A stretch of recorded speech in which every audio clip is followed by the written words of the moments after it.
మన ఫ్యామిలీ అందరికీ హాయ్ అండి. మంగళవారం నాడు పెళ్లి రోజు నాటి వీడియోస్లో ఇంకొక వీడియో ఉందండి. రోజుకి మహా అయితే 2 వీడియోలు 3 వీడియోస్ మాత్రమే పెట్టాలి యూట్యూబ్లో. అప్పటికి నాకు టైం కుదరదని పెళ్లి రోజు నాడే 4 వీడియోలు పెట్టాను. నిన్న ఒక వీడియో పెట్టాను. ఇంకొక వీడియో ఉంటే ఇప్పుడు అప్లోడ్ చేస్తున్నాను. బంగారి సేమియా పాయసం చేసింది కదా, అత్తయ్య గారు మామయ్య గారు ఈ లోకంలో లేరు. వాళ్ళ ఫోటో దగ్గర ఆ సేమియా పాయసాన్ని ప్రసాదంగా పెట్టి వాళ్ళకి దండం పెట్టుకొని అమ్మా నాన్న దగ్గరికి వచ్చినవండి. ఇప్పుడు నాకైనా మా వారికైనా పెద్దవాళ్ళు అంటే వీళ్ళే కదా.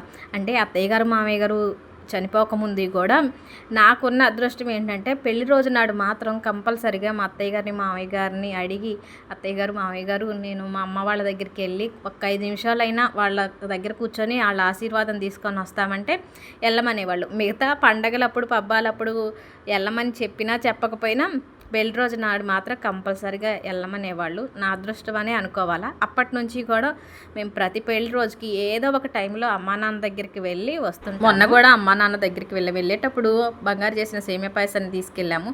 అమ్మకు షుగర్ కాబట్టి ఒక చిన్న గిన్నెలో కొంచెం మాత్రమే పెట్టాను, నాన్నకేమో ఎక్కువ పెట్టాను. ఇక వాళ్ళ దగ్గర ఆశీర్వాదం తీసుకున్నాము. ఇక ఇక్కడ ఉన్న ఈ చెట్టు వాటర్ యాపిల్ అంటారు. చాలామంది చాలా రకాలుగా అంటారు. వాటర్ యాపిల్ అంటారు, పీస్ యాపిల్ అంటారు, ఇంకేదేదో. కొన్ని సంవత్సరాల క్రితం మాకు నర్సరీ ఉండేదండి. ఆ టైంలో ఈ మొక్కలు అంట్లుగా కట్టారు మా వారు.